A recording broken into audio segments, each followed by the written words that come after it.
Hello mga kalutong tinapay, and today, gawa naman tayo ng pistachio cream donut. Gawin nating square yung donut para maiba lang naman. Para naman mas mukha siyang mahirap gawin. O kung sakali ibenta mo ng 120 or 100 per piece, ay pasok na pasok. Pero syempre, malambot at masarap to. So simulan na natin yan. Dito meron tayong 1,000 grams ng bread flour, 20 grams ng yeast, 200 grams ng sugar, 10 grams ng salt, 240 grams ng milk, full cream milk yon, 240 grams ng water, and 2 pirasong large na itlog.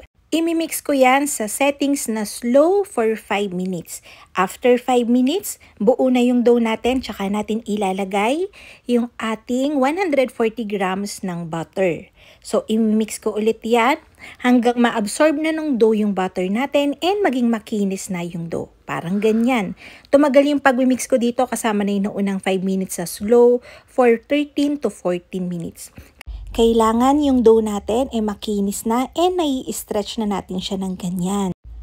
Para maikorte natin siya ng pa-square na hindi na basta-basta nadideform, ganito yung ginagawa ko. So, after mixing sa mixer, pina-flatten ko yan ng ganyan, then itatransfer ko yan dito sa pan. Yung kasya sa freezer ko, babalutin ko siya ng plastic, tatanggalin ko yung hangin, then i-freeze ko to for 15 to 20 minutes. After 15 to 20 minutes, paglabas ko sa freezer yung dough natin, firm na siya. So, mas madali siyang i-flatten ng pantay yung kapal.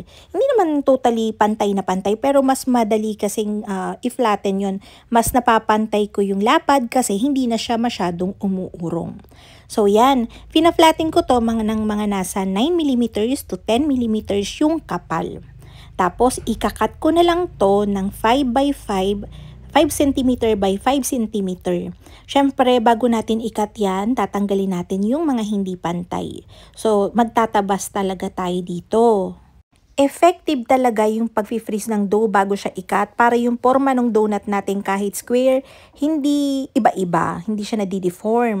Kapag malamig yung dough, magkakaroon tayo ng adjustment sa proofing time. Mas matagal siya since nag-start tayo na malamig yung dough natin. Yung timbang ng dough natin na 5x5 cm na merong kapal na 10mm to 9mm ay 48 to 50 grams. So, pareho lang din halos kung sakaling magkakat tayo, tapos magbibilog tayo.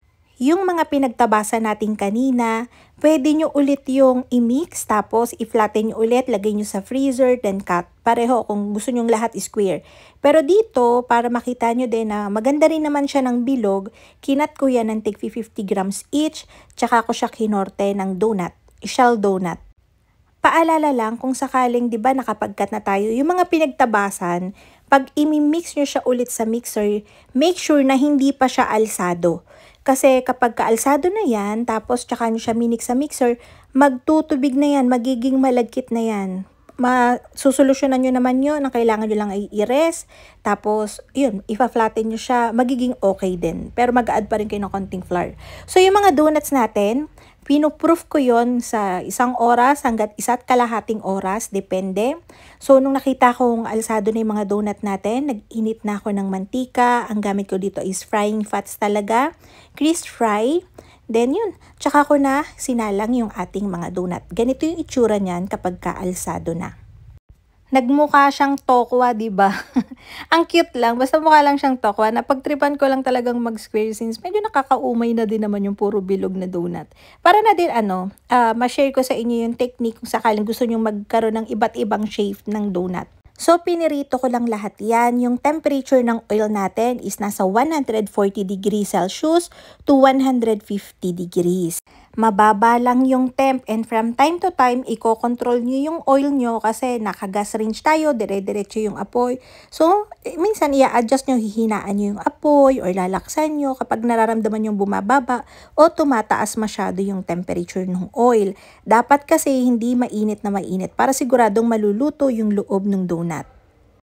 Yung pistachio cream na gagawin natin dito ay nagawa ko na ahead, siguro mga 6 days ago pa. So, ginawa ko, nilagay ko lang siya sa freezer. Ilalagay ko yung link ng recipe dito sa comment section or sa description box. Ginawa natin to from scratch I-try nyo please kapag ka may budget kasi sobrang sarap nito. Oo, legit. So, ang ginawa ko, kumuha lang ako ng sapat na pistachio paste para dun sa palaman natin ng donut. Tapos, nag-add ako dyan ng pistachio nuts. Nilagay ko siya sa piping bag para mas madali tayong makakapagpalaman. Yung mga donut natin, binutasan ko na din para mas madali tayo makakapagpalaman. Hindi na basta-basta madideform yung donut natin kasi sobrang lambot ng donut natin lalo na pag bagong prito pa. Nilagyan ko yan ng sapat na palaman, tapos na. Hindi pa tayo tapos. Basta lagyan nyo lang ng palaman lahat. After nyan, ito na yung itsura nyan. Siyempre, gagawin natin yung trending katulad nung nasa Dunkin' Donuts. Pero, ang naisip ko, mas bagay sa kanya yung coating ay white chocolate kesa sa dark. Kasi parang masyadong na-overpower nung dark yung pistachio. So, nag-white ako para blended lang yung lasa. Siyempre, ang gamit natin dito is Van Houten chocolates.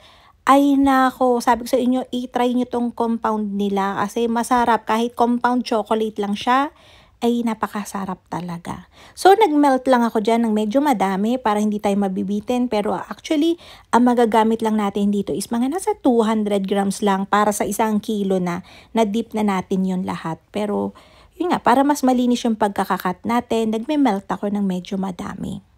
Kapag ka nagdi-dip kayo ng Van Houten chocolate, make sure na papatuluin nyo muna siya lahat para maganda lang yung pagkakakoat niya. Hindi magkakalat dun sa panabe. Tapos, ayan, maganda rin kulayan yung white chocolate natin. Make sure lang ang gagamitin nyo is mga oil-based na color or kaya flavoring. Yung pistachio natin and strawberry emalco ay oil-based siya pero medyo namumuo-muo pa din kapag hinahaluan. So, nag-a-add ako ng konting-konting oil. Any neutral oil pwede. Para lang mas maging fluid siya. Tapos, ayan, ginaya ko lang yung sa Dubai chocolate na may ganyan-ganyan, random. 'Di ba yung sa Dubai chocolate may paganyan-ganyan silang mga design. Yung chocolate talaga. Tapos, nag-top na lang ako ng pistachio nuts. Tapos, ayun. Tapos na. Ay nako, itry nyo to kasi masarap talaga siya. Legit. Hindi siya ganon katamis. Saktong-sakto lang. So, try nyo rin yung recipe natin ng cream. So, yun lang. Thank you. Bye-bye.